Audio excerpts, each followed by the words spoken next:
bonefish, redfish, and permit. In this volume, Jimmy will tie an assortment of tarpon flies, including Nick's tarpon shrimp, Stuap's furnace and red squirrel tarpon fly, the Nick's Shinaboo mullet, and the closest thing to a real needlefish, the Key West Cuda Killer.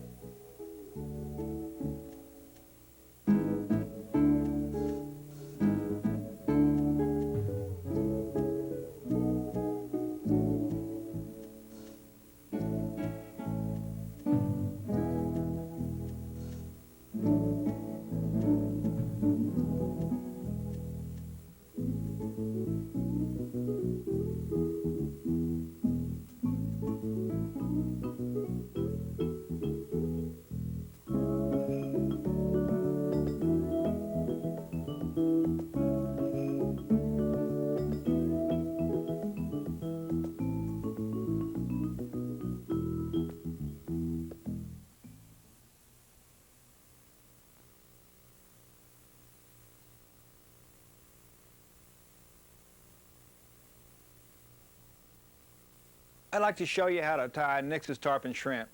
It's a tarpon fly that's been really good to me for a lot of years. I now tie this fly on a TMC 800S. I can't tell you how good a tarpon hook I think this hook is. You can also tie it on 34007. Use bleached squirrel tail. That's a gray squirrel that's been bleached with Lady Clairol, believe it or not. But it's the absolute perfect saltwater color as far as I'm concerned. A trimmed hackle stem for what Flip Pallet calls a snarzel. What it does is it keeps the tail feathers from wrapping the hook shank. You guys that have tarpon fish know that a tarpon will not eat a fly that has a foul feather. A dyed grizzly feather. We're going to use capon necks. It makes a heck of a lot better tarpon fly than any other feather. 50-pound hard mason for the eyes. Now we're going to dip these in a dyed epoxy, put them on a rotisserie, and they just turn into the perfect shrimp eye. We're going to use flat waxed for the thread and root beer colored braided mylar. This is a new product that I just got from Frostbite, and it really is a wonderful color. Let me show you how to tie this fly. We'll put our flat waxed nylon right behind the eye of the hook. Put a jam knot.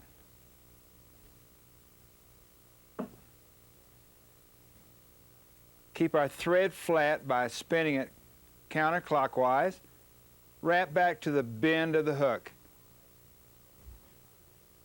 Okay, now that's almost just a little behind the barb of the hook on a TMC 800S.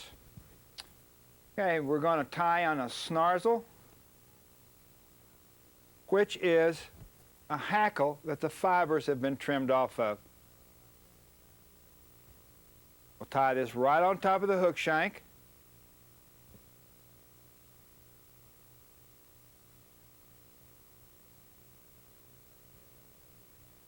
Okay, and we'll come back here about 1.5 times the hook length and cut it off. Put a little flex cement on that area and just run it all the way down the hook shank, the thread covering. We're going to cut 6 feathers. Now again, these are capons. And on a 3/0 hook, I do measure these because I want them exactly the same size. And I make them about 6 centimeters. That's not saying that a tarpon fly can't be a little longer or a little shorter. It's just what I like personally. Okay, we'll put the tips together on all of them, all 6 of them, and I'll just cut them all at the same time.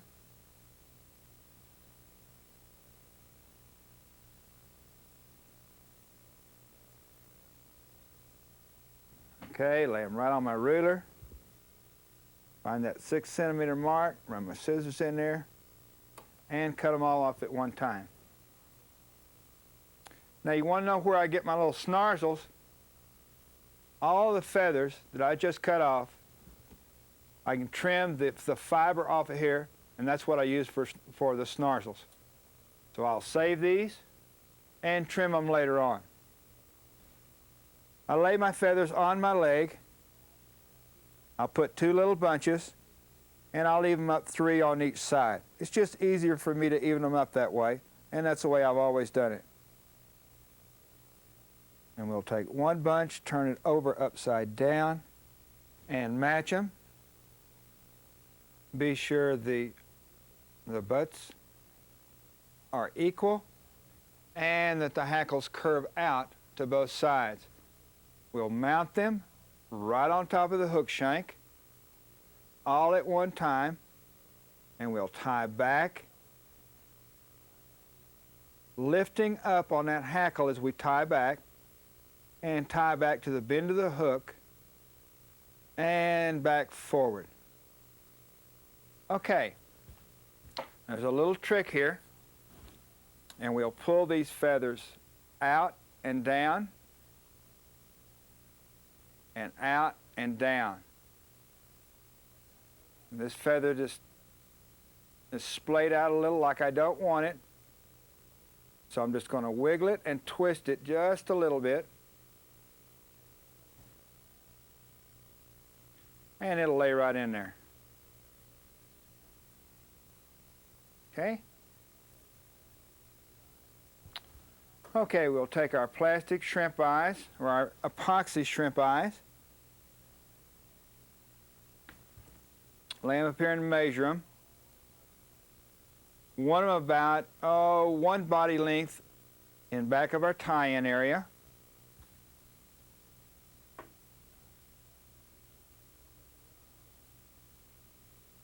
We'll take our little zirons and mash that monofilament flat, and then clip them off where we've got enough to tie in. We'll put 1 on each side.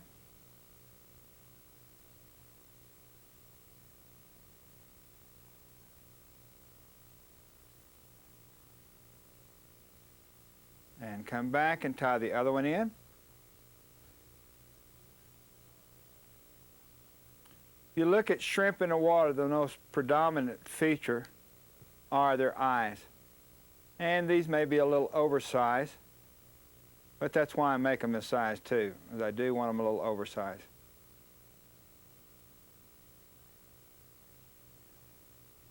Okay, come back and we can adjust these now before we seam in them.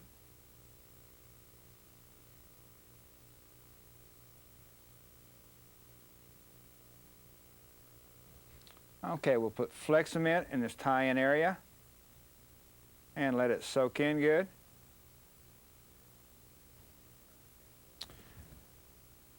The next thing we're going to do is we're going to tie in our squirrel. Now we're going to cut enough squirrel for the whole tarpon fly, and we're going to even that up in 1 bunch. Or we're going to put it on only 1/3 at a time.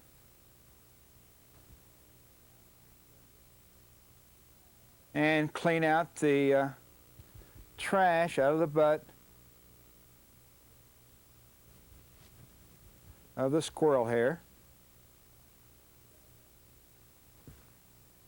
Put in our hair stacker,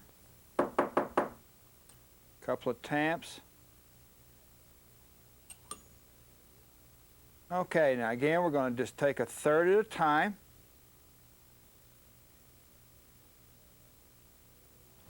And first third we're going to lay in, it's going to be a little longer than our eyes, and it's about half as long as our feathers. On the far side, take a couple of loose wraps around there, tighten it, and then just lay your finger on there as you tie back. Okay, take the other third, tie it on the near side, and exactly the same length.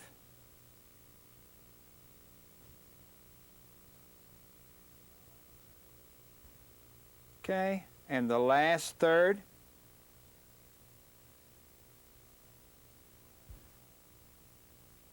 same length right on top.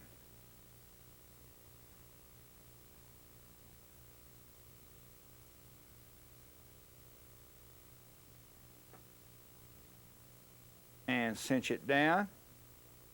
Okay, now we'll trim all this off at an angle. Very important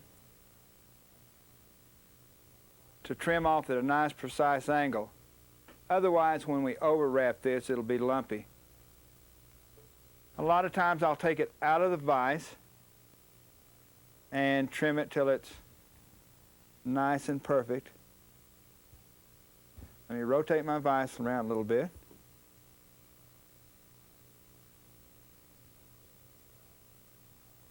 Wonderful thing about a rotating vise. I don't know how I ever tied on vices that were not rotating vices before, but I did for many years.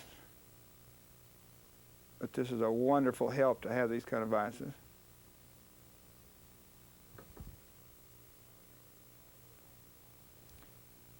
Okay, we'll overwrap going down, and we'll leave space between our wraps. It's not really important. A little drop of cement right on our first tie-in area. Okay, let me trim a little more of this hair off right here. I don't like the way it's sticking up.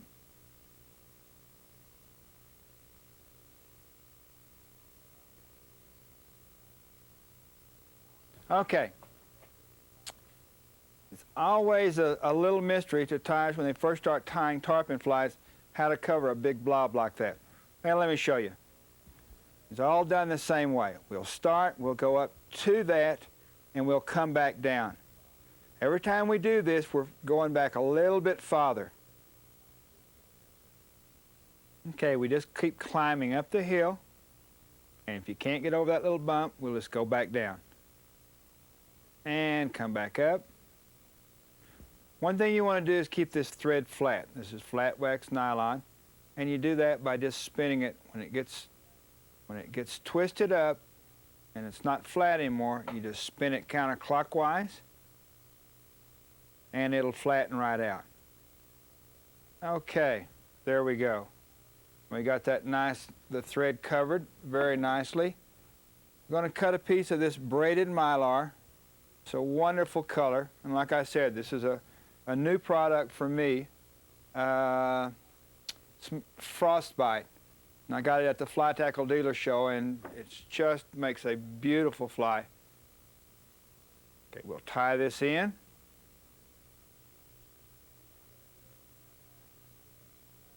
And we want that thread to come back just about the portion on the shank of the hook that's opposite the barb. And now we'll come forward all the way to the eye.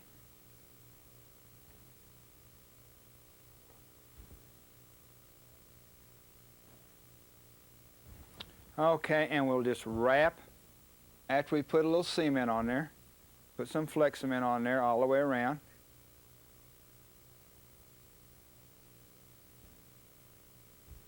Just a touch more.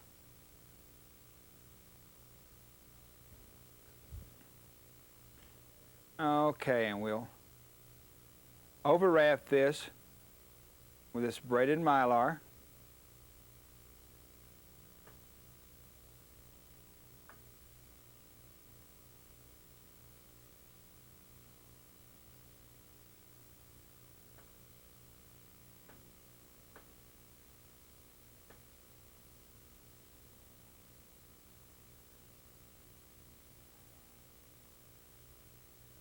Okay, we'll tie it off. Let's clip off the excess.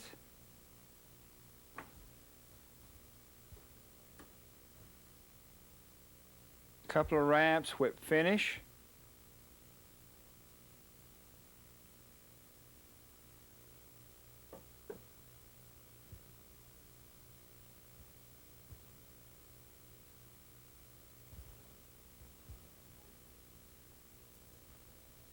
A little epoxy covering that, and boy, that'll be a shrimp that any self-respecting tarpon will eat.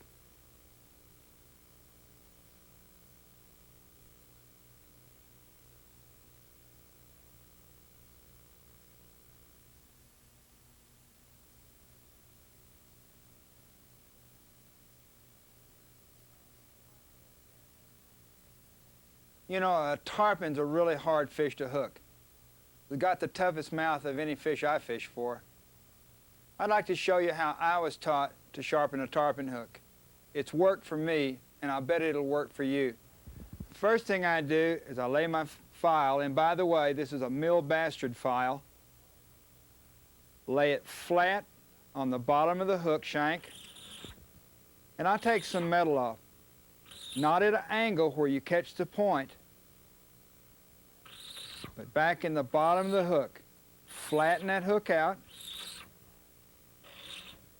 After you get it nice and flat, we'll work at a bevel on the far side, and we're going to sharpen this in a triangle taper.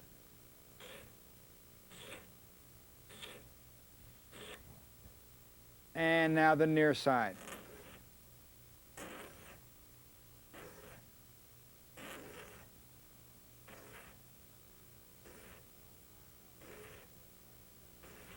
Now, a lot of times I'll catch the hook right in the back bend, right in there. I really don't worry about that unless it's severe, because I've never had a hook break back there on me yet.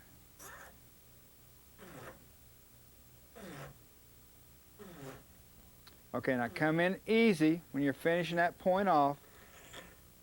Hit it nice and easy.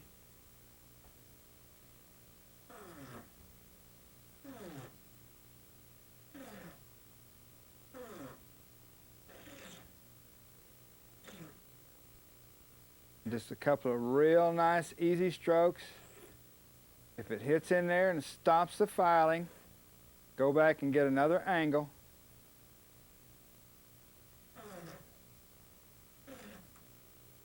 Okay. First thing we'll do is we'll check it on our fingernail.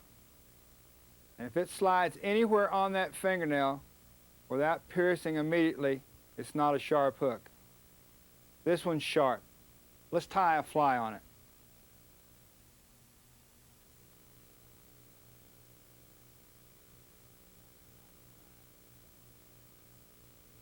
I'd like to tie a meat and potatoes tarpon fly for you. This is a fly that I never go tarpon fishing unless I've got some in my tarpon box. It's a burnt orange color. It's got guinea side feathers. And for the collar, we can use a couple of colors. On this fly, I'm going to use a brighter orange. You can also use a burnt orange. We're going to use some orange crystal flash, orange saddle hackle, fluorescent orange flat wax nylon for the thread. I'm going to tie this fly on a TMC 800S. You can also use a 34007. Let's get started and let me show you how to do it. Put a jam knot right behind the eye of the hook. Clip off the tag end and proceed back to the bend of the hook.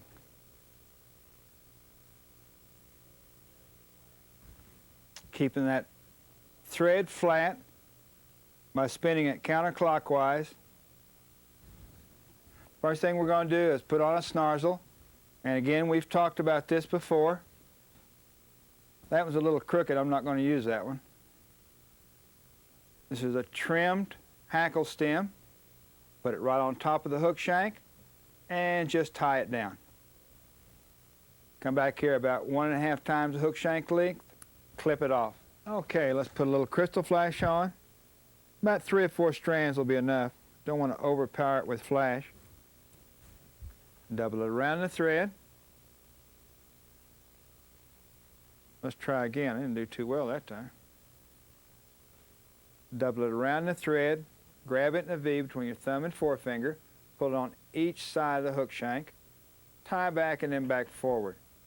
And we'll cut that off about 1.5 times hook shank length. About the same length as a snarsel.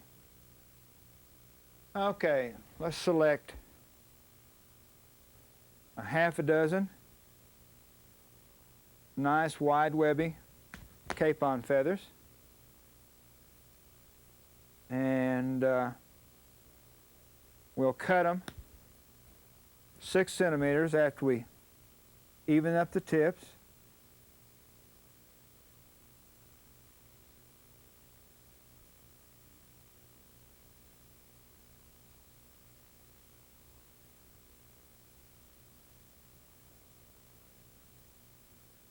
And we'll cut them all at once. And again, we're going to cut these 6 centimeters in length.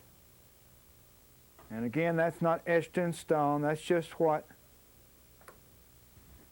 I think a 3/0 is a good length for me. If you want them longer, that's fine. Because I do have some variations of flies that I do tie very long tails on. In fact, I'm going to teach you one of those flies. 2 little piles, 3 and 3, and we'll turn them together, put the tips together, where those tips curve out, and that'll be the dull side of the feather to the outside, right on top of the hook shank, and just a couple of wraps. Now just lift up on all those feathers, and as we tie back, we're going to loosen or reduce the thread pressure, and as we go forward, we're going to increase the thread pressure. Okay, one thing you want to look out for is when these tarpon hooks are sharp, they'll cut thread like crazy, and that's exactly what I did. So what I'm going to do is I'm going to unwrap this a little bit. I'm going to come in here, I'm going to take my scarred thread out of the way. I'm going to come in here and throw a little loop in there. Put a new jam knot on there. And come in here and just cut that frayed section of thread out. Okay, and again, we're going to take half these feathers, 3 of them, pull them out and down, and the other side out and down. Grab everything, feathers, snarzel, and everything, and just wiggle them upward. And you usually get a real nice splay.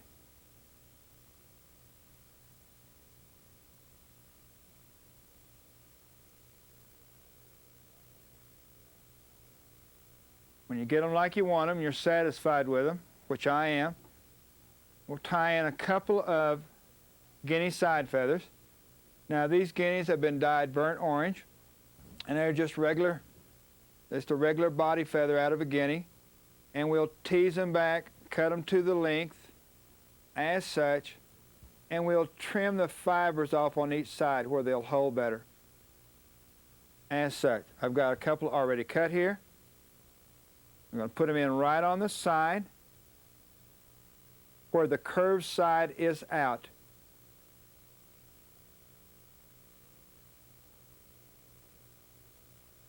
Come forward and we'll tie in the other one.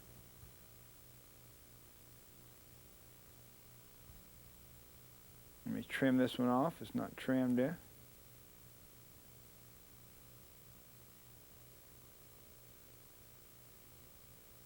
Let me look at it and see if I like it. And I don't, so I'll just get it right in place. Now I do. Take a little Flex-Cement and apply it to the thread wrap. Now this Flex-Cement is real thin, so it goes in pretty quick. That's something I really like to do, is keep the Flex-Cement thin. Okay, we'll grab some orange saddle. And for collars, I really like dyed saddle feathers. We'll choose a couple that have some nice fluff and have some web to them.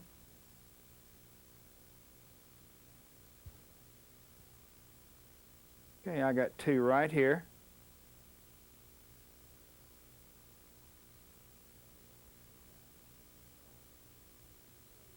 Okay, we'll cut these off. I'd like to show you something on these feathers. You can hackle a feather as far back as it'll bend. The way you can do, you can test this. You can just let it bend, bend, bend, bend, and where it quits bending right here is where you want to clip it off. I'm going to leave a little bit of that fluff on there. I'll grab the other one. I'll do the same thing.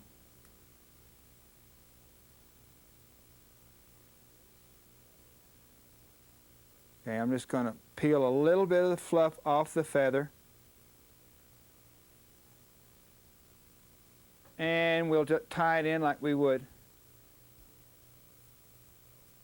any hackle, with the exception we're going to get it started hackling already. Come forward. Okay. I'm going to run my little bobbin cradle around there. I'm going to cement this area.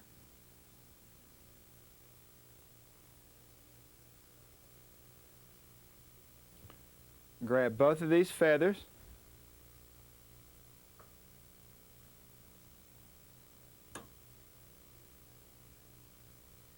Okay, and we'll just hackle around.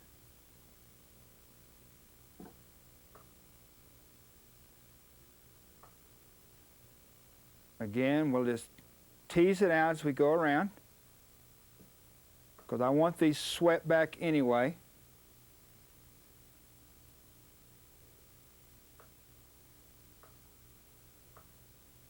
Okay. Get my bobbin cradle out of the way. Clip the tips off. Close. Now I'm going to sweep these feathers back with my left hand, and I'm going to overwrap them because I want them swept back just like that.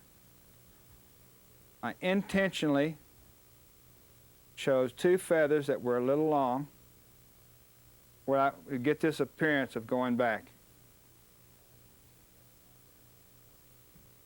Okay, you want to keep that bobbin real close to the hook shank. Come forward a little bit. Now we'll create that nice taper. One thing you want to do is keep spinning that thread and keeping it flat. And you can see it when you spin it and it flattens out. Again, we'll climb this hill of thread that we have. Want a nice smooth taper. And we'll go down. Maybe 3/4 of the way. Flatten our thread again. Shorten it where the tip of that bobbin is real close to that hook shank. Come back up. Nice smooth taper. This time almost all the way down. All we want to do is have room for our whip finish toward the eye.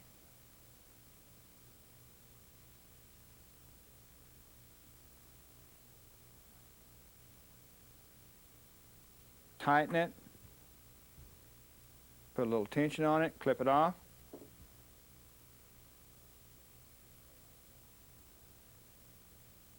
Okay, I'll flex cement this whole area.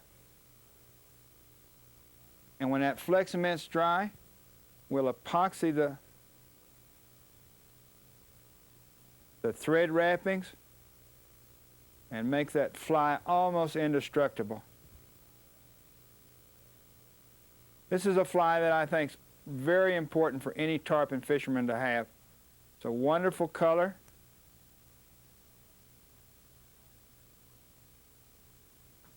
And tarpon eat it great. When I'm saltwater fly fishing for tarpon, I like to use a 9-foot rod. This is a 12-weight rod. The reason I'm using a 12-weight is not so much that a 10-weight wouldn't be just as good, but we may get that really big tarpon, and I may need that 12-weight. Plus the fact we got a little bit of wind out here today, and it's a little easier to cast the fly into the wind with this 12-weight. Using a number 4 Able, very good reel for tarpon fishing. I'm using a number 12 line. It's usually the first cast that counts. Now I like this fly line under the water, lets the fly sink much faster, gets down to the tarpon level quicker. And that's what I want. I want this fly just a little above the tarpon or right at his level where he can see it easily and not have to move very far. That's about all there is to it.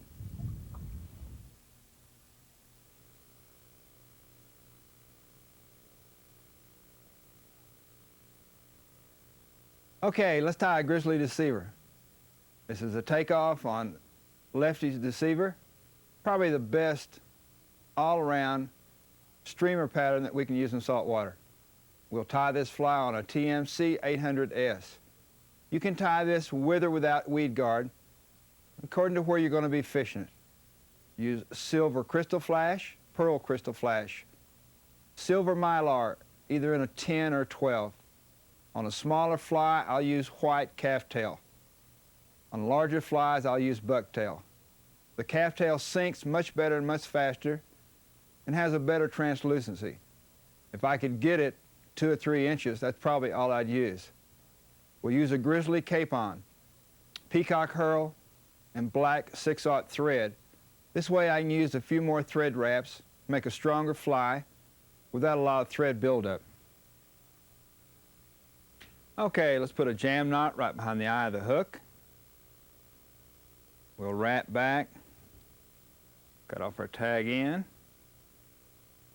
and wrap back to the bend of the hook, laying a nice thread base, and we'll come back forward to about an eye length behind the eye of the hook. We'll select 4 grizzly hackles. I've already got a few of them prepared. Let me show you how we prepare them. We'll hold them up here. We want them almost 3 times the hook shank length. We want at least 1.5 to 2 times the hook length behind the bend of the hook. So we'll just hold it up there, measure it, hold it in our left hand, come right here where our thread is, and clip it off. Now we're going to strip the barbs all the way back to the bend of the hook, so we'll mark that with your fingernail of your left hand. And come right in here and strip these off. Now remember one thing, we want to leave a few of these barbules on the stem where we can overwrap those, where our feathers won't twist when we wrap them down with thread. Okay, now you can tie these feathers on where the curvature of the feather is outer in. Dry, they'll probably look neater if they go in. But to fish them, I like them where the curve's out because it gives more action to the fly. So that's the way we're going to tie them on here. Come in here, if they're not perfect, cut them off right where that thread wrap is. And we'll just bind our butts or our cut-in area down. What you really want to do is be sure that you hold those feathers all up and they're tied in right on top of the hook shank. And we'll tie right over these barbules right back to our thread base. Okay, wrap our thread back to our original tie-in area. And we'll just grab all 4 feathers, lift up, and just wiggle them a little bit. And we'll grab 2 on each side, pull them out and down, out and down. And that way we'll get a nice splay.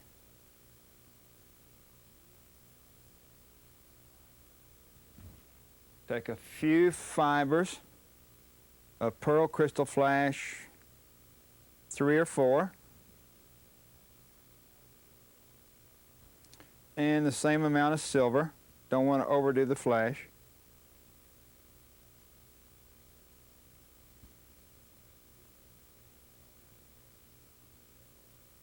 Pull them all in here together. Again, we'll wrap them around the thread. Bring it up, put a wrap in front of it, and we'll hold it in a V on each side of the hook shank. Tie it back to our rear tie-in area and come forward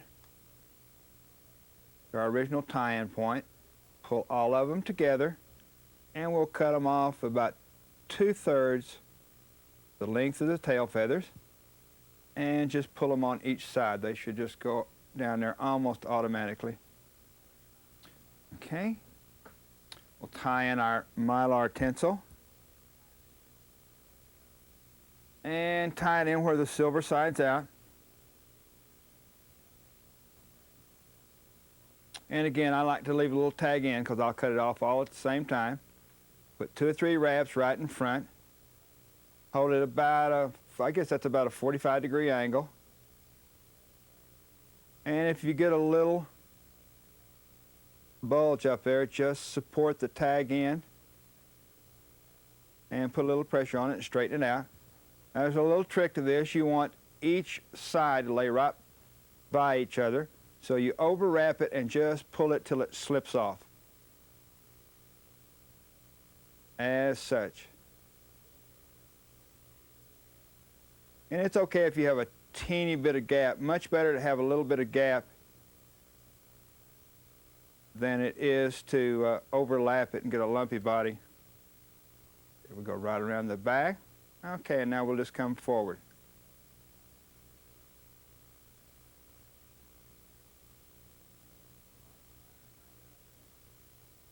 Now, a lot of tires I know at this point, after they trim the crystal flash, will do one of two things. They'll put a nice, shiny, hard coat on here, or they'll epoxy it, one of the two, let them dry, and then proceed with finishing the fly. We'll unwrap our first tinsel and come back here and capture. There's no use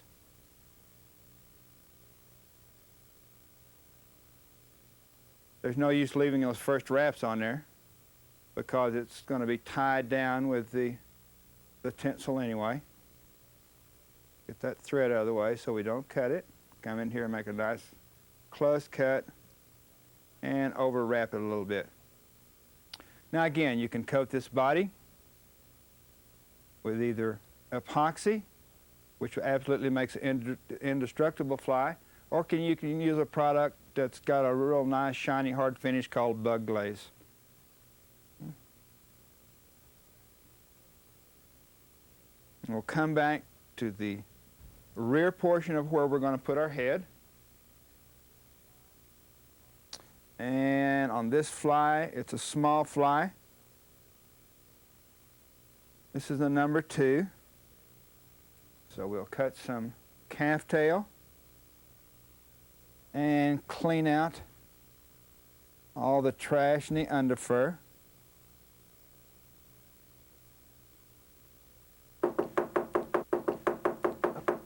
Okay, even up the tips. Okay, and divide the calf tail in half. And put half on the bottom, half on the top. And we'll hold it up here and measure it. I want it just about 1/3 the feather length. And so we'll put a couple of wraps on here. And maybe more, maybe 4 or 5. And again, we'll wiggle it. Use that technique. Wiggle the butts and the tip portion. Come in here with the scissors and cut it off at an angle.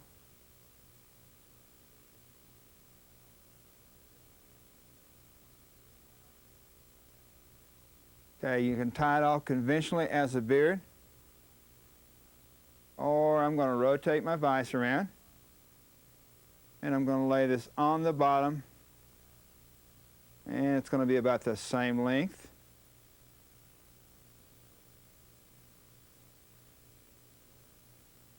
And again, just take that and wiggle it, pull up the butts, and cut it off at an angle. Let me get my fine scissors and trim up this angle just a little bit.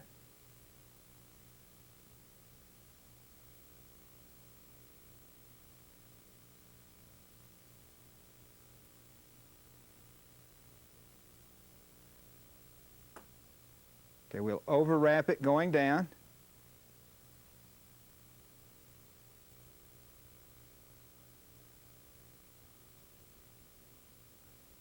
Put a drop of Flex Cement on the tie-in area, top and bottom. Okay, now again, we got a little hump here. So we're going to go back with our taper, go back to the hump, and come back down toward the eye. Go up to the hump, and come back down toward the eye. And just build up that area till you got a smooth transition from thread to the calf tail. We're going to tie in 6 to 8 peacock herls. Clip those off the stem. And again, I use my stacker for this. I'll just put them in. Even up the points. I didn't get them even as I want to. Let me do that again.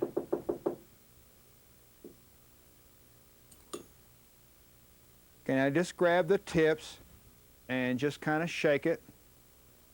And usually you can get them where they all curve down to the right area. And I want this just a little bit longer than my calf tail. And I'll tie that in with a loose loop and then a couple of wraps. And here again, I'll grab the butts and I'll wiggle it to be sure it's right on top. Cut it off where we got a little section of peacock to tie down on. Okay, now we'll select 2 more feathers, and we'll select them a little farther up the neck where they'll be just a little bit slimmer.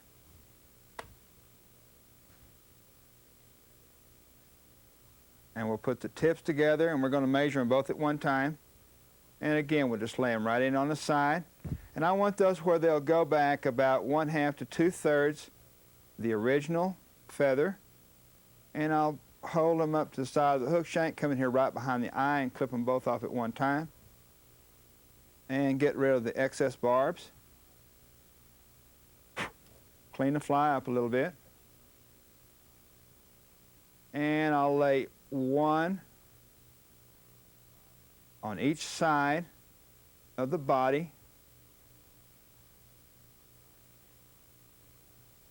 And we'll tie it in and tie it back to our original tie-in area and then adjust it. Now we've got the curved side out on this also, and then on the far side too. Tie it forward. Look at it. Let me adjust that a little bit where it lays like I want it to. And make a nice tapered head out of thread.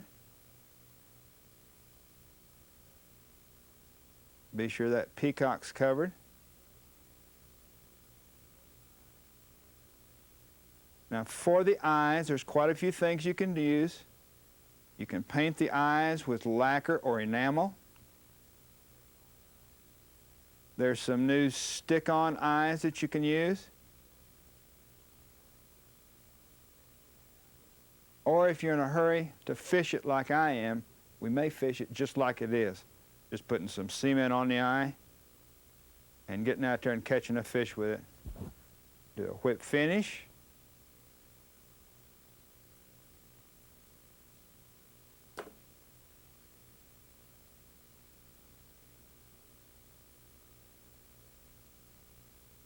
Preen it just a little bit.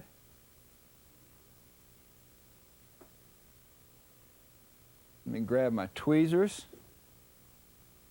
Got a couple of barbules that just went crazy right here, and just pick them out. Neat thing about fly tying is you don't have to get it right the first time. If you don't like it, you can do it over again. But I like this one, and I know the fish are going to. But let's go fish it.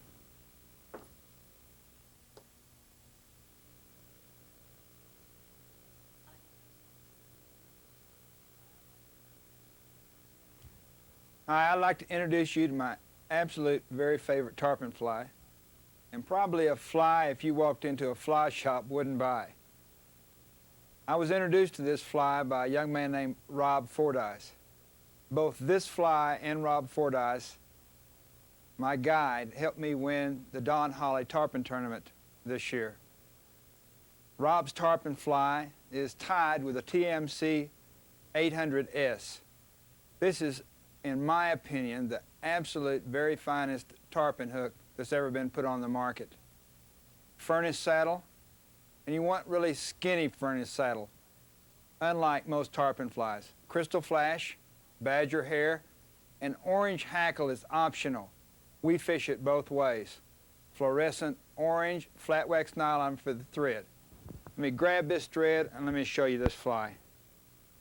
Okay, let's put a jam knot on the hook shank right above the point of the hook. Okay, and go back to the bend of the hook and about halfway back forward. Flatten that thread out. Okay, we'll select 2 furnace feathers, very long, very skinny, and instead of having them curve out, we're going to have them curve in. And you heard me right when I said only 2. This is an unorthodox tarpon fly, but also it's given me some of the best days of tarpon I've ever had in my life. And we'll just wiggle it, get it right on top of the hook shank, and come back to our original tie-in area and put a drop of Fleximent right there. Okay, we'll cut off a clump of badger hair. Now we don't want all of this underfur, but we're going to take about half of it out.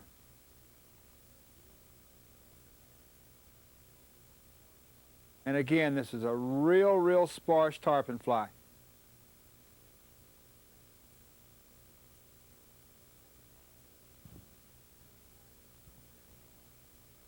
We're going to tie these very long. In fact, we're going to get as much of the badger as we can get on. We're just going to even up the tips. Hold it on the near side. Mash it with your thumb to spread it out.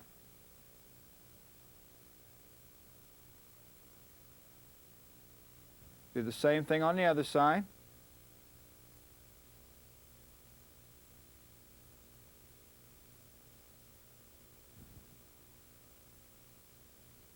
And be sure they're even.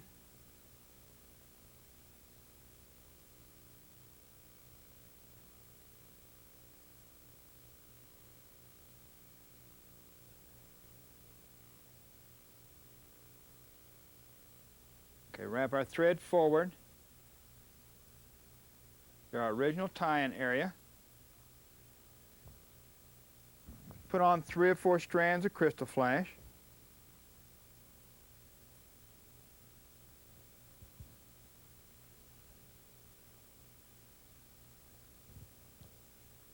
Double it around our thread and hold it on both sides of our hook shank and come forward about half the tie-in area. Cut the crystal flash about the same length as the badger.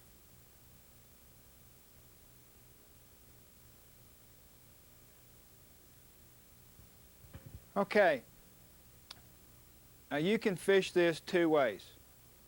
You can finish off the head right here, epoxy it, and fish it just like it is. Or you can put 1 orange and 1 only saddle on there.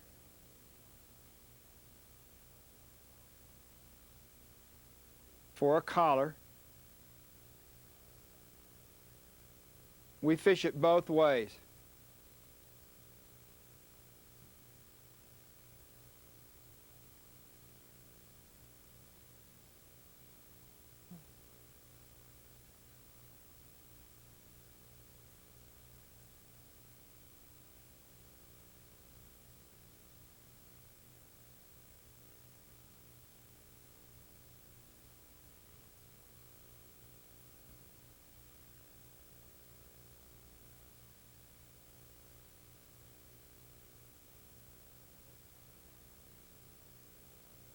Trim it off, pull all this hackle back, and we'll overwrap it a little bit where it'll lay back.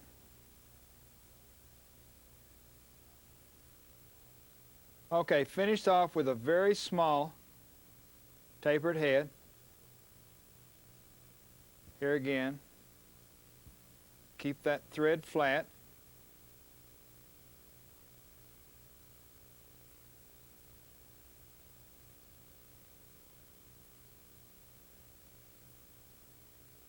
And a very small head. Whip finish.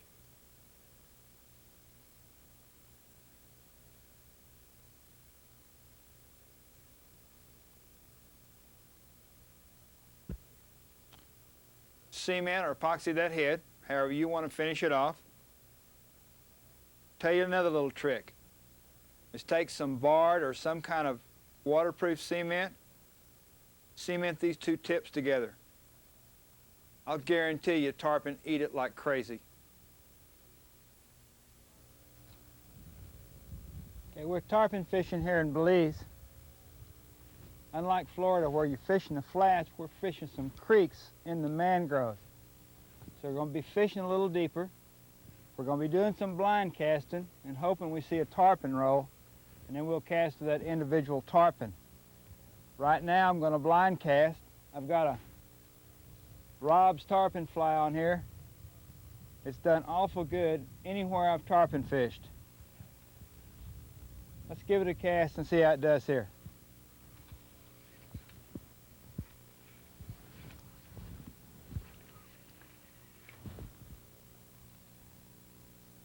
Give it a little time to sink. Still keep a tight line while we're letting it sink.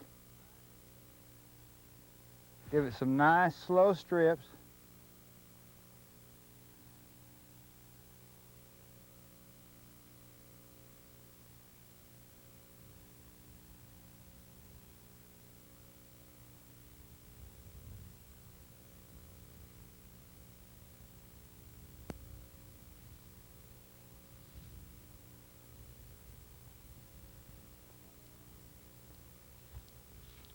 Bring it in. Do it all over again until we catch that big fish.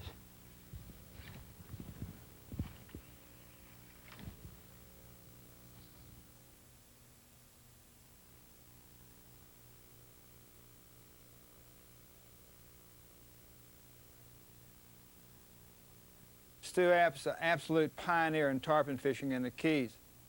Funny thing about it, I met Stu App on a trout stream in Montana. And after that, he's always been one of my heroes. Let me show you how to tie his fly. It's a furnace and red squirrel, and another fly that I absolutely won't go tarpon fishing without. I use a TMC 800S 3/0, little crystal flash, furnace hackle, a nice wide webby Chinese if you can find one, trimmed hackle stem, red squirrel, either brown or fluorescent orange flat wax thread. I've got the snozzle already tied in, about a hook shank in the length and a half length. And I'll tie in 3 furnace feathers on each side. We'll put all 6 of them together.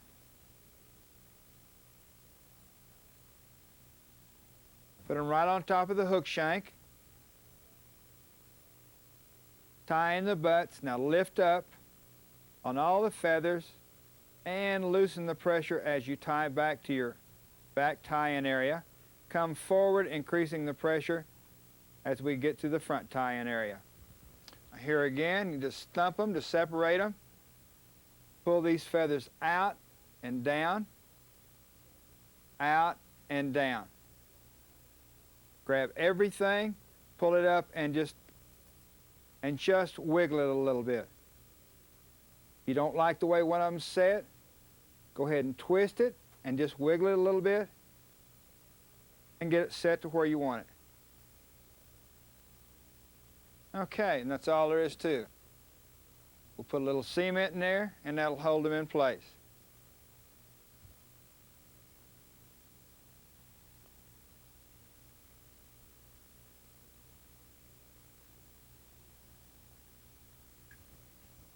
Okay, put just a few strands of crystal flash on each side, 3 or 4 strands. And we'll do that by doubling it around the thread and holding that V between your thumb and forefinger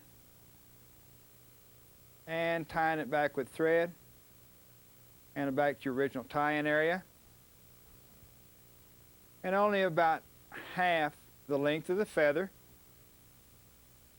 and just pull it down on each side and it should right itself automatically. Okay, with thread now, let's build up a little taper, and we're just going to put a little, just a little taper of thread right here, and the large end is toward the tail, and it's right above the barb of the hook, but it's in front of your back tie-in area. Now come forward with thread. Now when we put that squirrel on there, it'll flare out a little bit. Now I've cut some squirrel, even the tips. Now I'm going to divide this in thirds. Now the first third I'll put on the far side and let it extend back about half the distance of the feather. We'll come back and bring our thread right up to the base of that, so when we put pressure right there, it'll flare that hair out. Okay? Another third.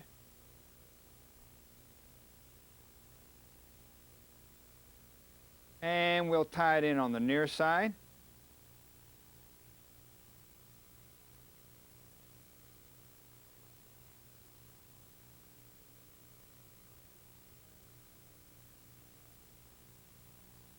And then the last portion right on top of the hook shank.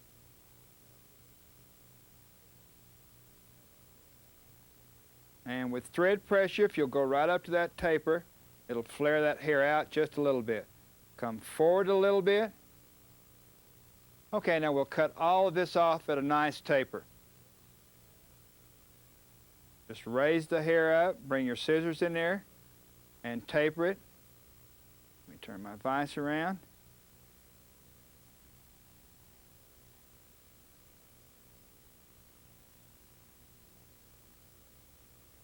And the bottom.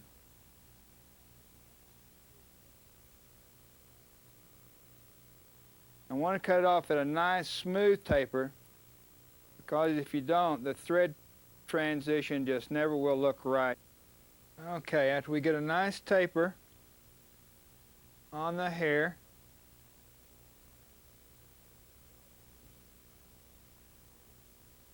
okay, we'll just go down that hair taper with our thread and just get down here as quick as we can. That's when we start our little taper. We'll go up into the hair, and when you can't go any farther as such, you just go back down. Spin that thread and flatten it out. One more time, go up as far as you can. You can see it's trying to climb that taper, but don't push it. Just come back down, go out a little bit farther, and come back down. And we should be able to climb it and finish the fly this time. Let me flatten that thread out.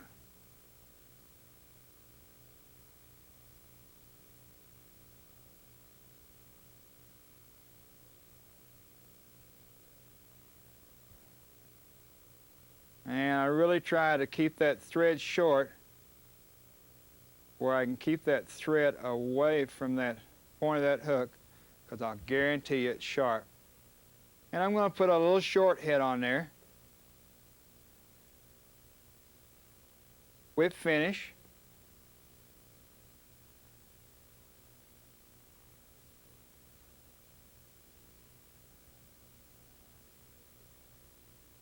Tie it off. Use my fingernail and press it back just a little bit. First coat, I'll put flex cement on there. And then I can finish it with either epoxy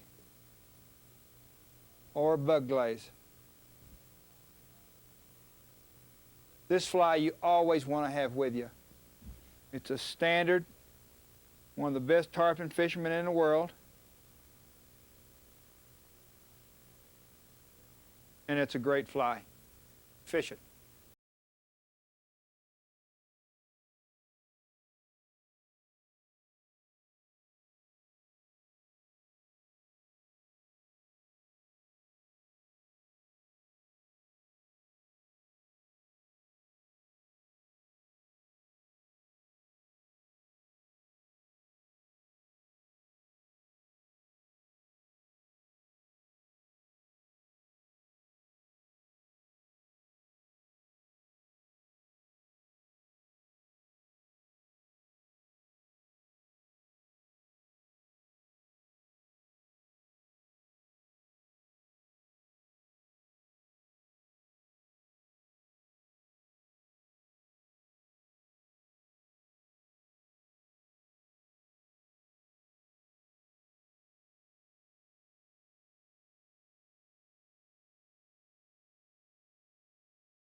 At the time, I Shinaboo mullet fly. This fly has accounted for many saltwater species. In fact, Bill Elliott, nationally known fish artist, just caught the world record on snook with this fly. Materials needed for this fly: TMCO 800S saltwater stainless steel hook, 34007 mustad, or if you want a plated hook, a 3407. Number 5, stainless steel wire for a weed guard, 25 thousandths lead to weighted fly, natural bucktail, fluorescent gray saddle hackle, silver and gold flashaboo, silver gray antron, silver gray marabou, peacock herl, the fluff off of a red saddle hackle, silver deer hair, and a silver gray thread. We'll use a 3/0 tying the underbody, and to do the deer hair work, we'll use size A monocord. Let's get started and let me show you how to tie this fly. Put a jam knot right behind the eye and proceed back to about mid-shank.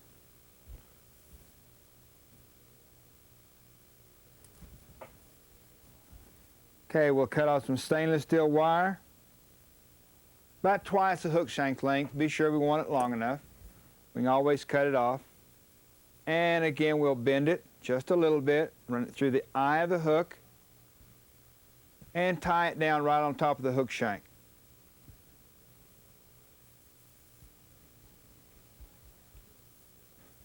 And tie it down good.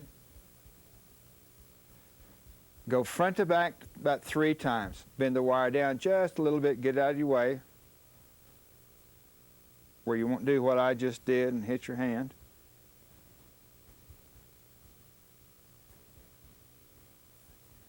Okay, now let's proceed back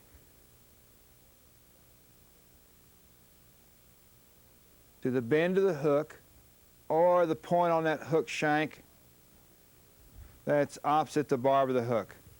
Let's measure this weed guard just to be sure that it's the right distance. Let's cut off a little where it'll just be easier to work. And a little past the barb, and that'll be a sufficient length. Come back up to the point on the hook shank opposite the point of the hook. We'll tie on a little bucktail. A bunch of bucktail about as big as a lead pencil. Clean it out.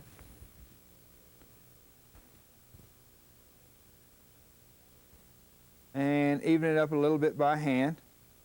And then we'll put it in our stacker. This is a new stacker for me. I've griped for years about not having a stacker big enough, so Bernie Griffin at Griffin Enterprises finally made me one. But it's great for bucktail. It gives you a lot of room to stack, and it stacks it real good. Okay, about 2 times the body shank length. And we'll go ahead and just clip it off right there. And we'll tie it on right on top of the hook shank. Bind it down right at the butts. Now we'll just lift these up and come back. Tie it to the bend of the hook with less thread pressure and back forward.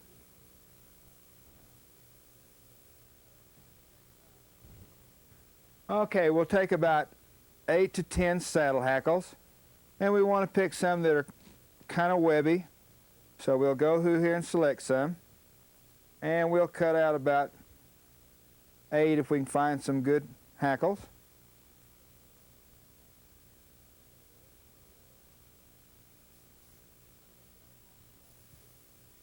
Okay, lay them on the leg. Even up the tips of the hackle. And I always put them curved side down. Mash your thumb on there and grab the tips. Turn it over where both clumps are curving out.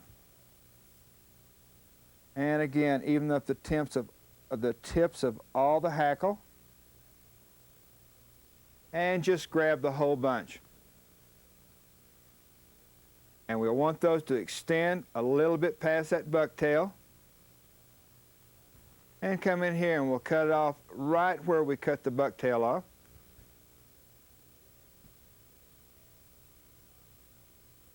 And we'll clean off just a little bit of the hackle.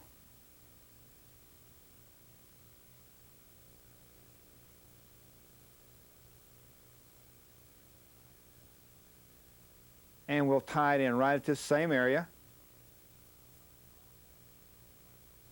You'll notice also that I'm going to tie over these fibers. And I don't strip all those fibers off. And that should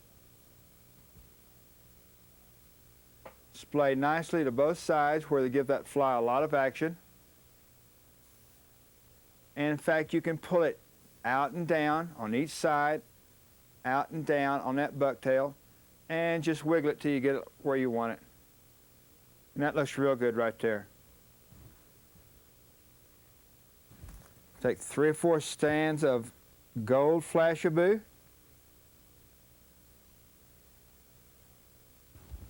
And the same amount of silver flashabou.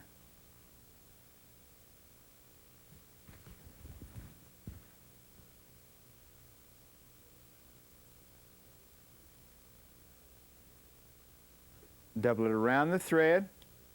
Hold it in a V between your thumb and forefinger.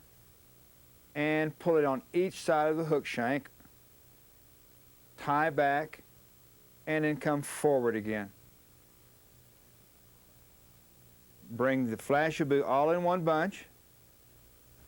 And cut it off about 3/4 the length of the saddle hackle. And if it gets unruly, just moisten it a little bit and it'll get out of your way.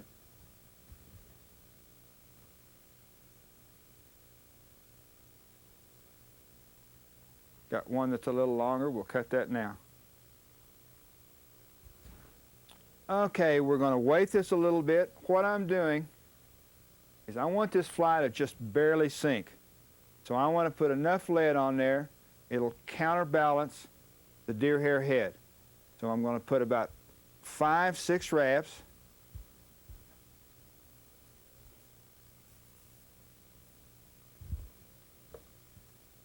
And wiggle lead, never cut it, and it won't cut your thread. We'll tie in front with thread, and then over tie it.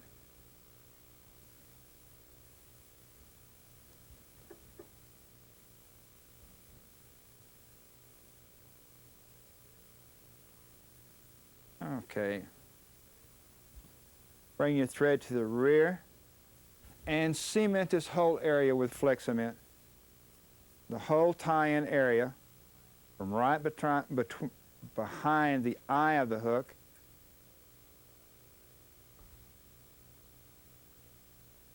all the way at the tie-in area in the back.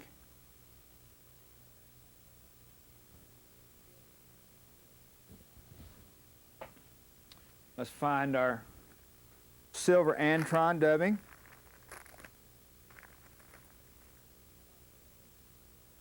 Just get a little clump of this dubbing and just kind of sharpen it, just like that. And capture that little point with thread and pull it down a few wraps. Now we're just going to grab everything in our right hand, tease it out a little bit, and just start wrapping a body. Again, just tease it out a little more, holding everything in your right hand. And you can make it as thick or as thin as you want to by how you tease it out. It's about the only way you can dub with Antron decently. And I will starve it out as such when we get right down, right to the front of our dubbing. Okay. 3 or 4 wraps right there. Next item that goes on, our silver marabou. Take a nice full marabou. I wish all marabou could be beautiful, but it's not. So what I do, I always have one of these little dog brushes with me. And just take the marabou and fluff it up with that dog brush. It makes all the difference in the world in the marabou. Pull off to one side. We're just going to make a little cylinder out of this marabou. We're just going to spin it around that hook shank like you would deer hair. Peel it off, fold it down. Peel it off, fold it down. The reason we're putting this marabou on there is it gives that little movement in that fly, even though it's sitting still. We'll clip off the stem and just put it over the hook shank at a little angle, take a couple of loose wraps, and just by pulling and loosening and tightening that thread, it'll walk right around your hook shank. Come in here with your scissors, trim that close.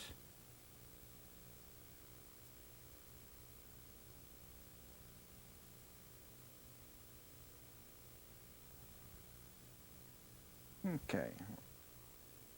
Put a couple of wraps in there. Let me get that a little closer.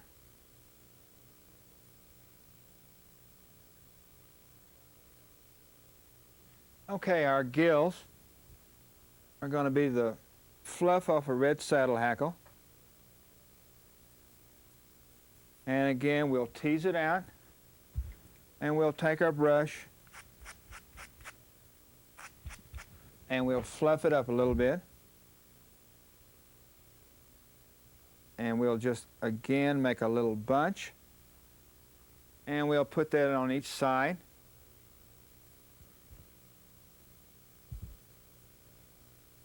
And we'll do it to the other side exactly the same amount.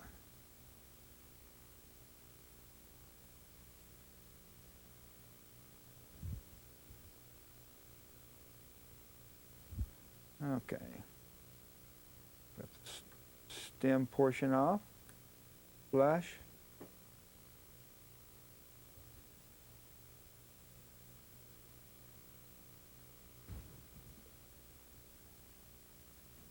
Tie in peacock herl.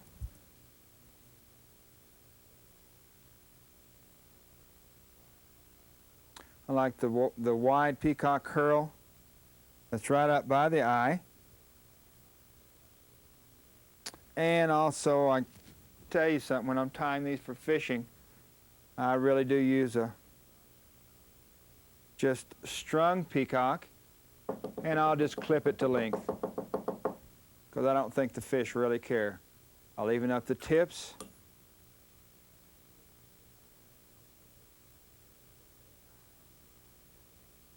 And tie it on where it extends about halfway the length of the feathers, right on top. Loose wrap and then a couple of wraps right in there. And then we'll grab both of them and just wiggle both ends and get it right up on top. And I'm going to come right down in front of our tie-in area, a couple of loose loops, tighten, and trim right at that area. Okay, I don't like the way that just sticks up right there. So what I'll do is I'll take my bobbin, I'll hold this marabou and I'll bring that bobbin right in here and I'll just run it back and forth and watch it curve nicely. See how nice that sets that? But you've got to use something that's pretty good size and round and smooth before you can do that. Okay, I'm going to cover this with thread, this tie-in area.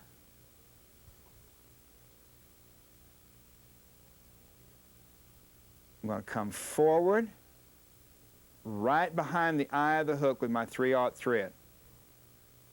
Let me turn my vise a little bit where I can see what I'm doing. I'm going to mash my weed guard down. I'm going to tie it secure right behind the eye of the hook. And the length, it's only about maybe 1/3 the length of the hook eye. I'm going to come in here and I'm going to grab this and pull it down. Now put my fingernail right at that point where we just wrapped. Use that for support. And I'm going to whip finish right now with 3/0 thread.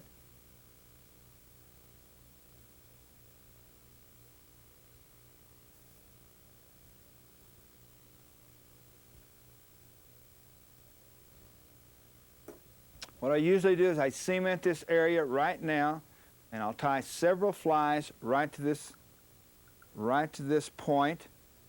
I'll cement this area very good, and I'll come back after they're all dry, and then I'll spin the deer hair head and finish the flies.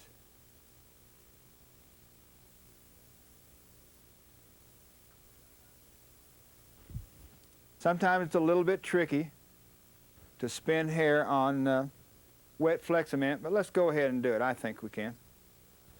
We'll change to size A monocord. Get that marabou out of our way just a little bit and run that thread all the way back to the back. Right back on our tie-in area. That's why it's so important to cement this whole area. Okay, we'll take our deer hair. Now we're going to cheat a little bit right now. We're not going to spin this deer hair like you think we usually do when we spin hair. We're going to even up the tips.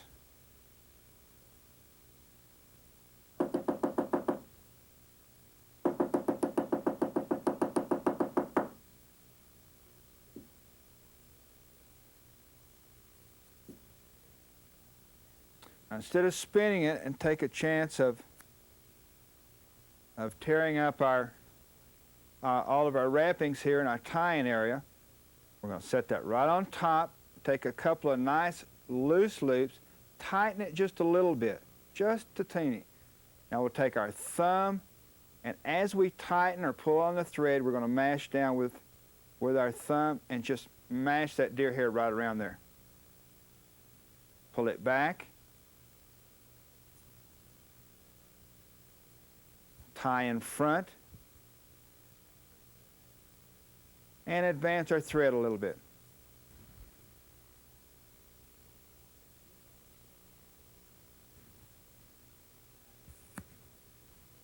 This time we don't even up the tips because we're going to cut them off. We'll get the trash out of the deer hair,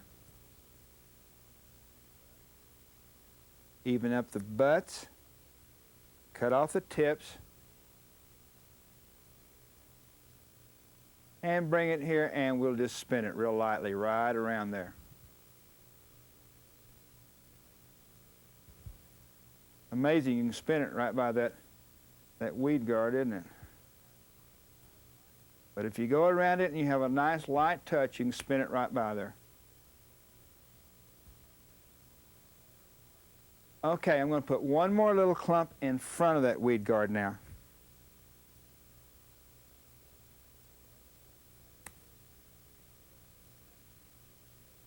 Clean the hair out again. Get all the trash out of there where it'll spin, because it will not spin with that trash in there.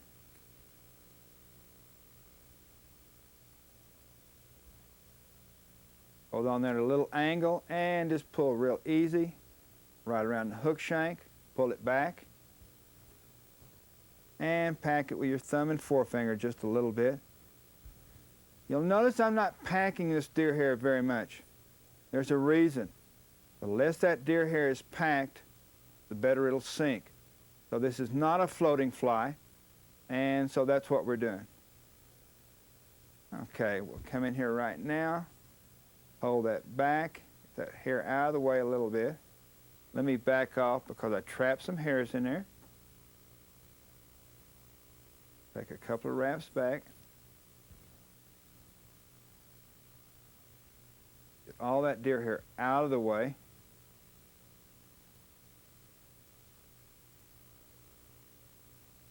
Again, hold it back with your left hand and put a whip finish right there in front.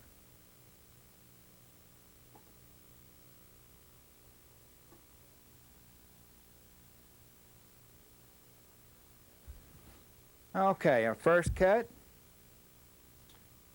we'll do with scissors, and we'll just cut it at a nice little angle.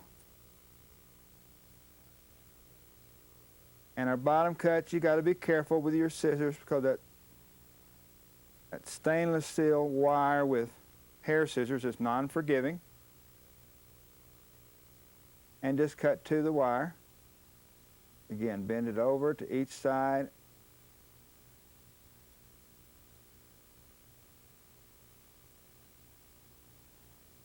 Okay, we'll come in here on each side.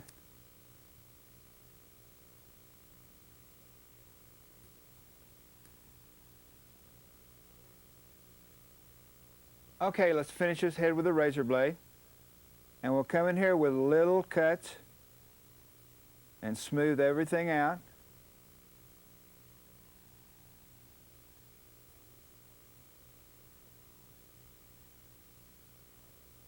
And always remember, make little bitty cuts, because if you push straight back, you can slip and ruin the fly.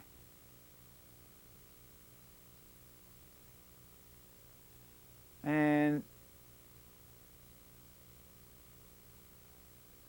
trim it till it's a nice tapered head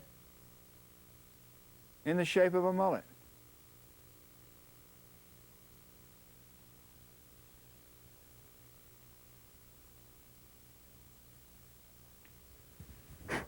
Okay. Okay, let's put it back in the vise. And we'll burn a couple of eye holes in there and finish the fly.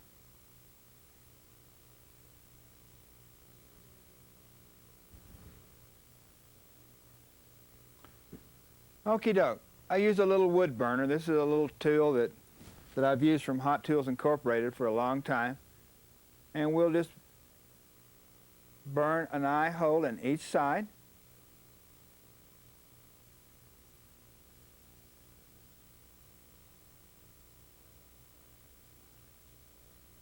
And the eyes I'm using are about 7 millimeters.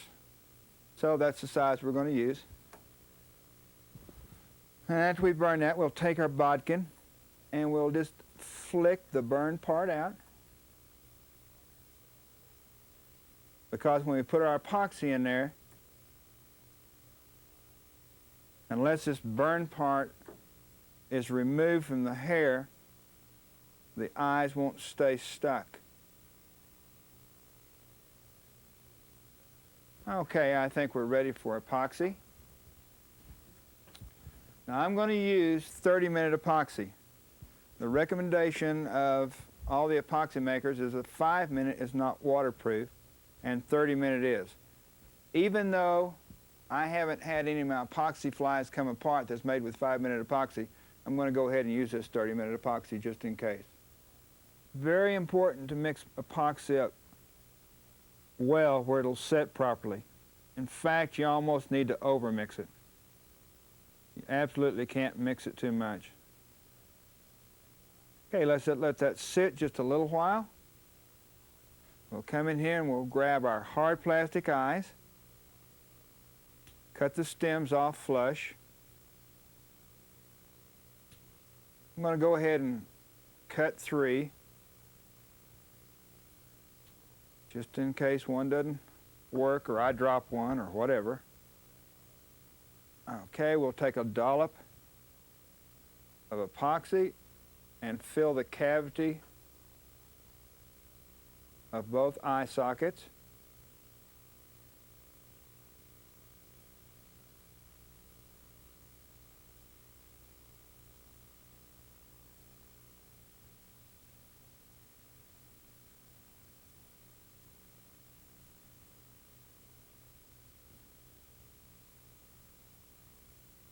And we'll put the little eye in there, near side and far side. Okay, now after this sets a little while, I'll go ahead and mash this. In fact, right before it's dry, I'll come in here and mash it real good on each side. Let's go ahead and trim the weed guard, mash it back again,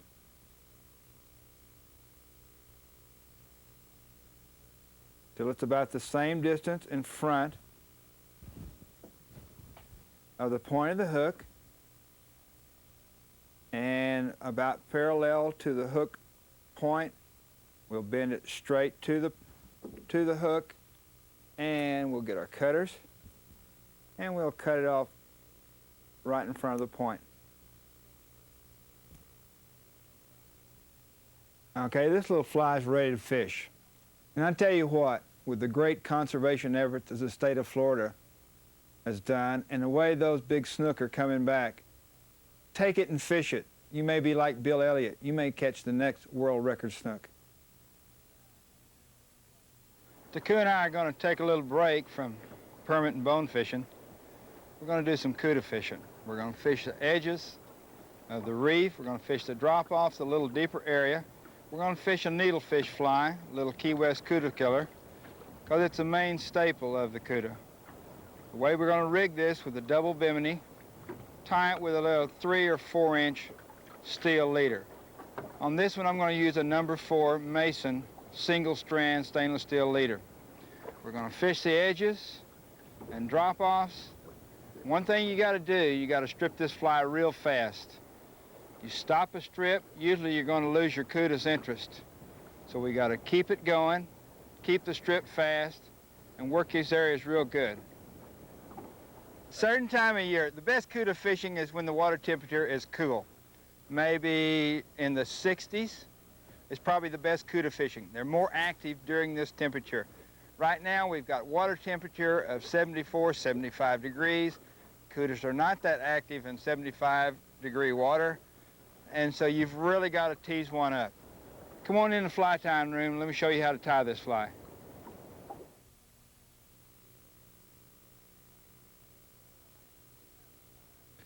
I'd like to teach you how to tie the Key West cuda killer.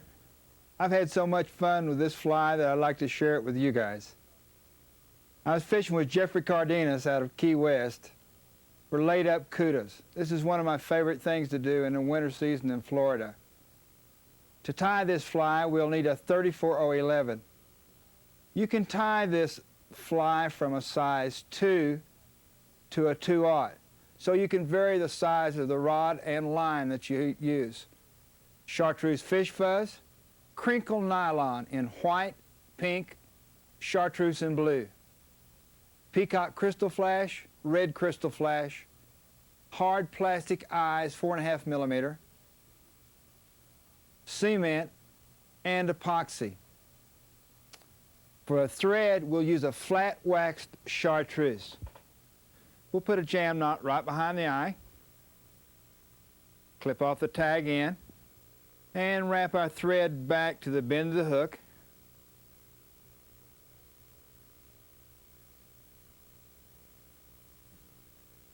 And just cement this area with Flexament. Okay, the first thing we'll tie on will be the fish fuzz.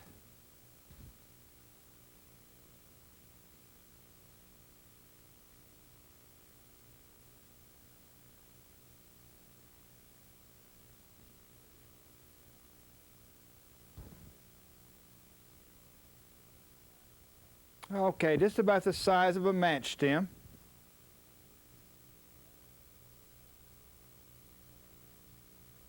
About 4 wraps will taper the butt.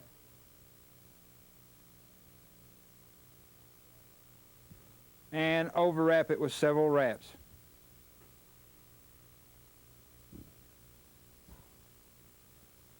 We'll cut off a piece. Let me change my scissors. Good scissors are a little heavy duty. What we want to do is we want to make this, we don't want to make this fly too fat. So we used a little, just about maybe 10, 12 strands of white crinkle nylon.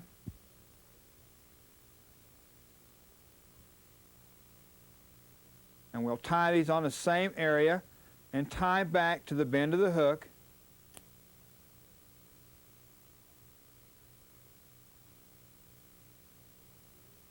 And come forward. A little chartreuse, about 1/3 as much chartreuse as white. Lay it in the same area.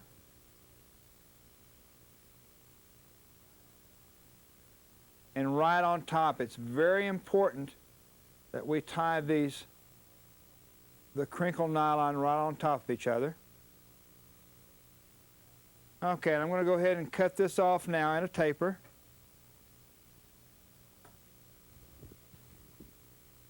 Some pink,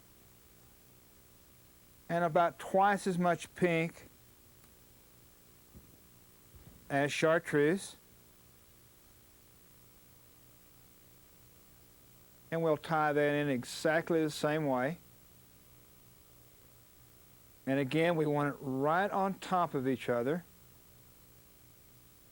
So we'll take the butt end and the forward end and wiggle them. Be sure they're right on top of each other. Again, trim this off at an angle. And you see what this angle's doing? It's going, just keeps going back a little farther and a little farther. Okay, and about the same amount of blue as pink.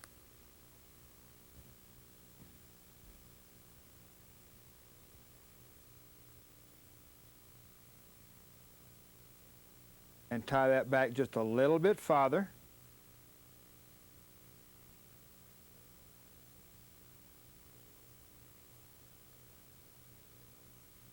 And bring it forward, and again, wiggle both ends where it'll set it right up on top. And cut it off at an angle.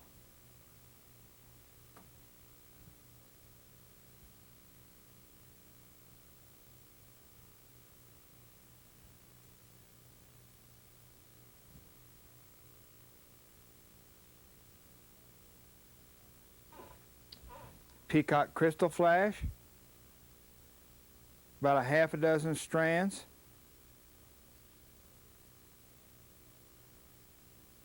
You'll notice something I've done is I've cut the edge off of the crystal flash to make it easier to get to, because if you take it out of the package, it absolutely becomes unruly and you just can't handle it. This way you can take as many or as few strands of crystal flash out as you want, clip it off, and the rest of them stay in the package. And again, we'll put this right on top.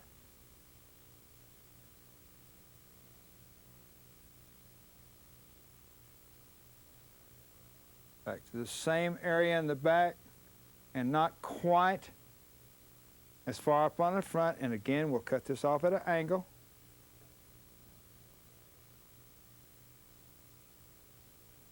Okay, now we're going to come down, we're going to wrap down the hill first.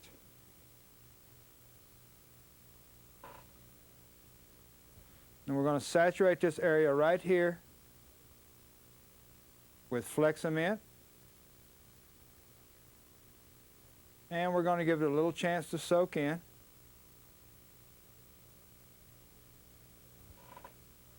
Okay, now we're going to start our taper, and we're going to overwrap this taper of the nylon. We'll come up and then back down. Back up, a little farther this time, back down. Back up, a little farther back this time, and back down. Excuse me, I lost the bobbin.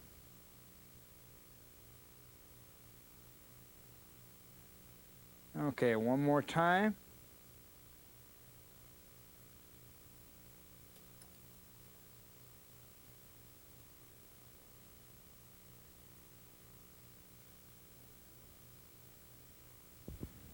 Okay, now let's tie in some gills. For the gills, we'll use red crystal flash.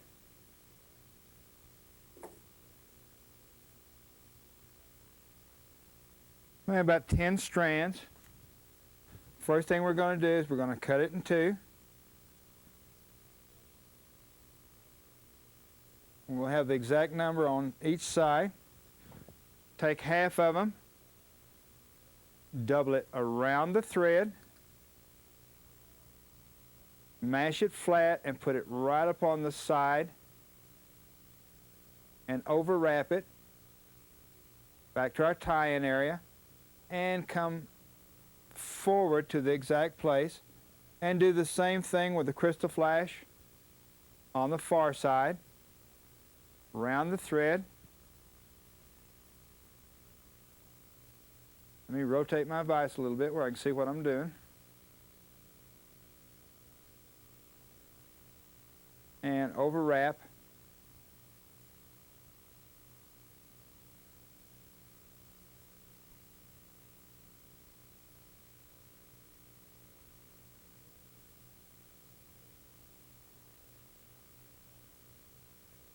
Okay, now with the thread, we want to make a nice tapered head.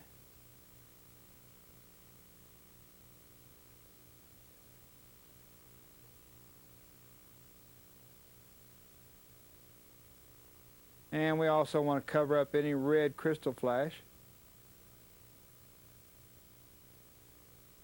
And come forward and build up a taper.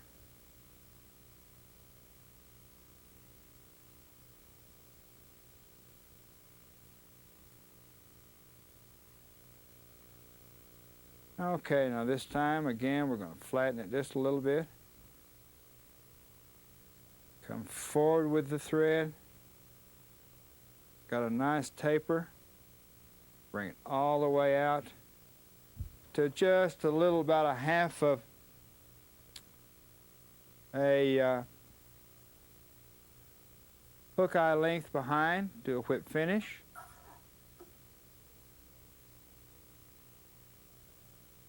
And clip it off. Let's grab our little gills, pull the crystal flash to each side, and we'll cut these off about 3/16 on each side. just where we've got a nice appearance of gills.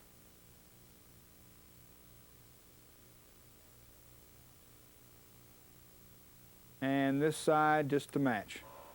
Okay, let's put some hard plastic eyes on the little killer. These are hard plastic eyes, yellow and black. We'll clip the stems off. These little Xeron pliers are real nice because you get a flush cut. Otherwise, it's very difficult to cement these little eyes on the fly. Okay. Take a little dollop of goop and put it on both sides, and it doesn't take much. The thing you got to realize is that we're not really cementing these on permanently. We're just cementing these on until we can cover the whole head with epoxy. Also, you'll notice something else, that the way we built this head up, it's flat on each side. And we did that by putting each material right on top of each other. That's very, very important. Otherwise, you'll have no platform for the eyes. Okay, we'll put the near eye in and the far side eye.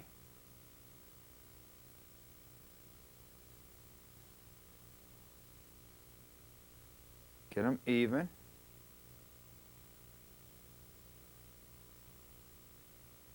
Okay, let's finish up this Cuda fly. Key West Cuda Killer. Mix up that epoxy real good. I'm using 30 minutes. 30 minutes is a little easier to work with. Gives you a little more time, plus it flows more evenly on the rotisserie. And we'll just put it on all sides. Be sure you get epoxy on the outside of the hard plastic eyes, and try to get it around there pretty even all the way around the hook shank. You can always take a little epoxy off or put a little on after you get it on the rotisserie, but it works out a heck of a lot better if we do it right the first time.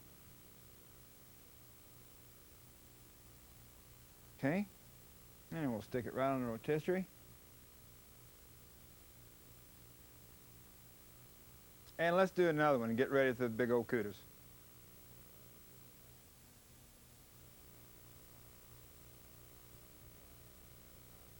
Okay, I want to teach you how to tie the eye fly. This is what I call a fun fly.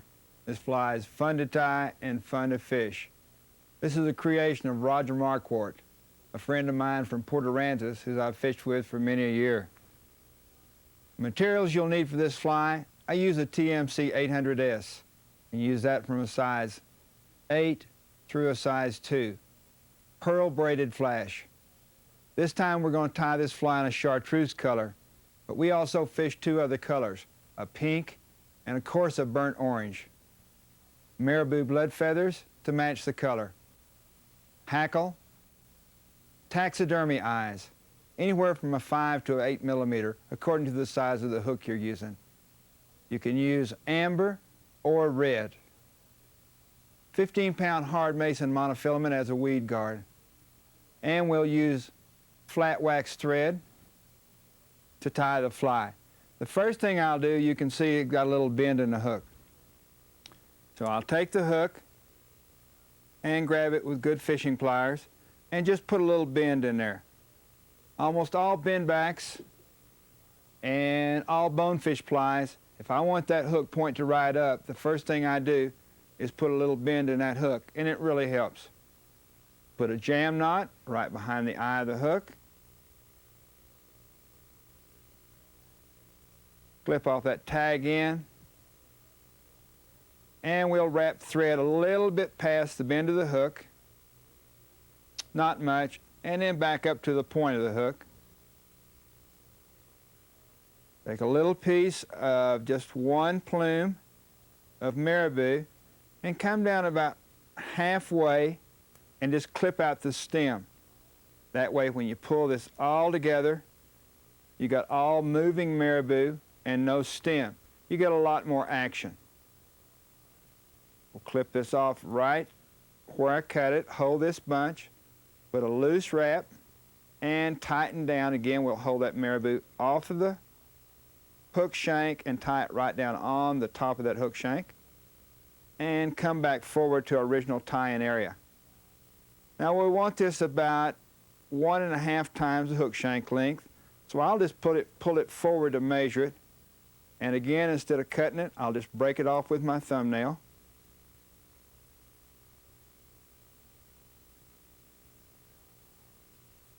Now I'll tie in 2 hackle feathers, one on each side.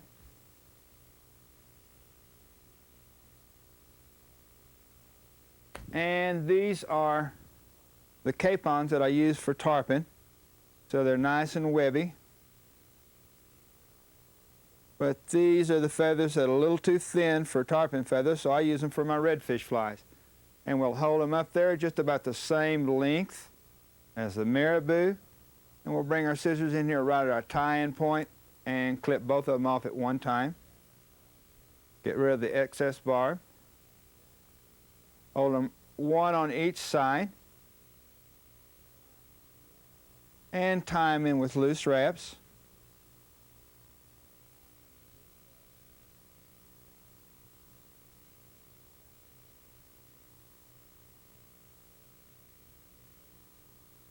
Stay away from that hook point because it's sharp. I've already sharpened that hook. Now we'll just overwrap it with thread. Nice thread base, and then we'll come forward a little bit.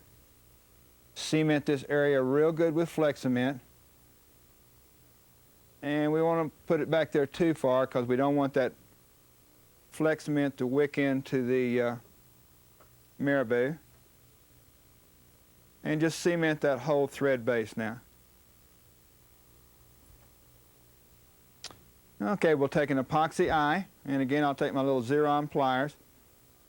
And I use the width of my little Xeron pliers. It looks like about 1/8 of an inch, but it's not that critical. And we'll just bend the wire, and then we'll come in here and cut it off. And we want to cut it off where it extends back to our tie-in area of the marabou. And it'll be about 1/3 the hook shank length behind the eye of the hook. And we'll just hold it right on the side.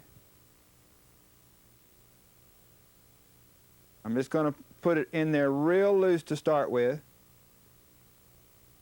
but I want it kind of right up on top of the shank of the hook. I'll tie the other one in the same distance from the eye.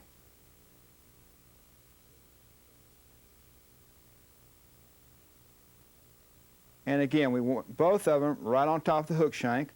Lace them in and then pull them to each side.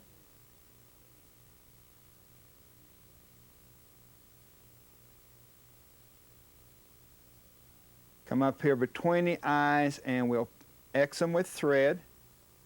And again, you just adjust them as you go. I always use my fingernails. I swear that's the best fly tying tool a fly tier's got. And again, we'll just X them with thread.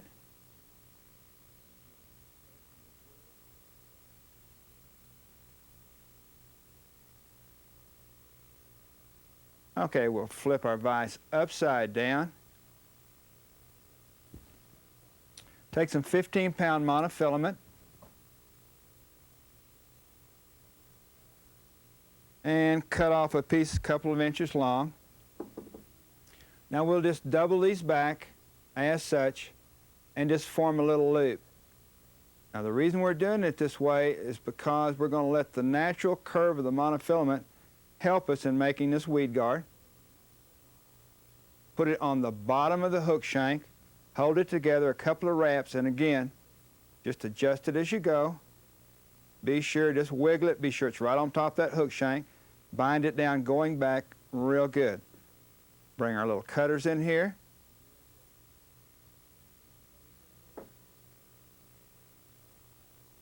and overwrap the butt of the monofilament, come back up, pull the loop up, and tie right in front of it.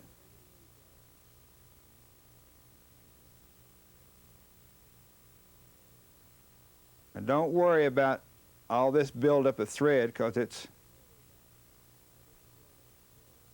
not important on this fly. And we just force that monofilament up straight. Come in here with our clippers, clip it in the middle, cut it where it's about 1.5 times the hook gape, separate these two little pieces of monofilament, and a couple of X's in between.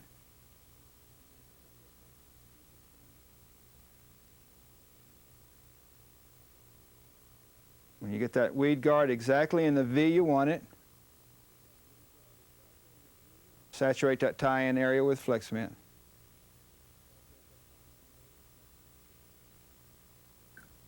Okay, turn my fly over again and cut a length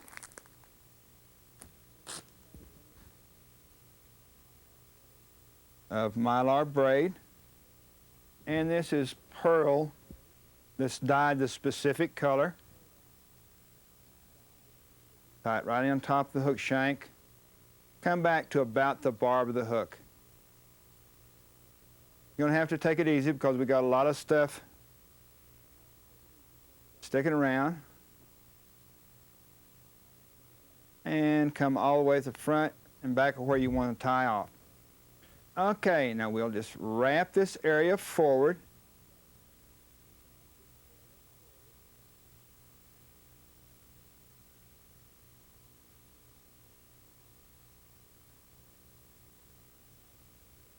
Going back of the weed guard, now in front of the weed guard. Now we're going to build up a little diamond shape. We'll cross between the eyes, come around the hook shank, and go to the opposite side. Now come around underneath, X through, over the top, back the other direction. Behind the eye, and a couple of times we're just building this area up. And a little diamond shape. And just force that in there. Pull that little eye back.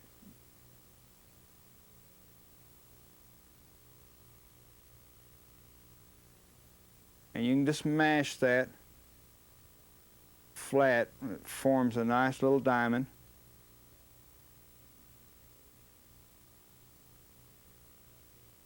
Okay, when you got it where you want it, we'll check the bottom. Bottom looks good. Bring it up, tie it off.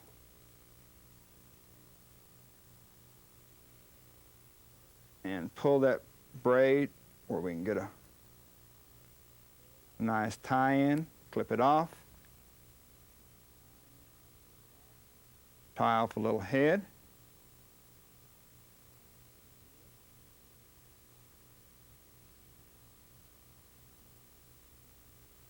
Now let's do another whip finish. That one slipped out of my hand.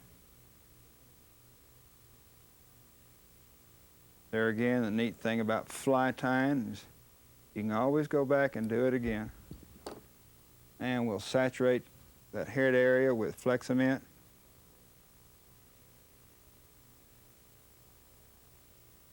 Okay, at this point, this little fly can be fished. A lot of times I'll put a real thin coat of epoxy if I want this fly to last a long time. But it doesn't make any difference whether you put epoxy or don't put epoxy. You can fish it right now, and I'll guarantee you redfish absolutely love it.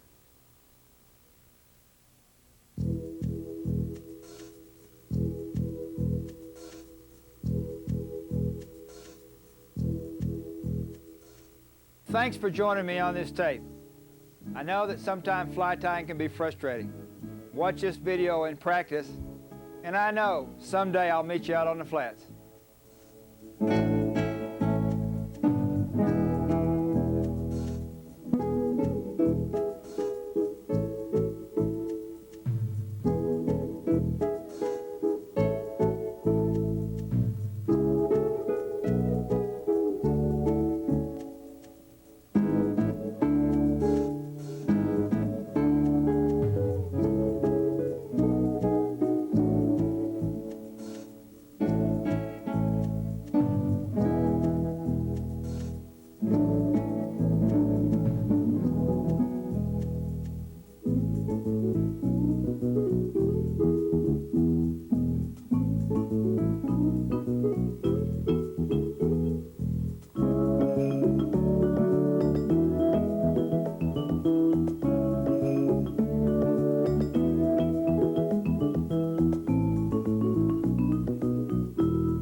Many other fly tying and fly fishing titles are available from the Jack Dennis Fly Fishing Video Library.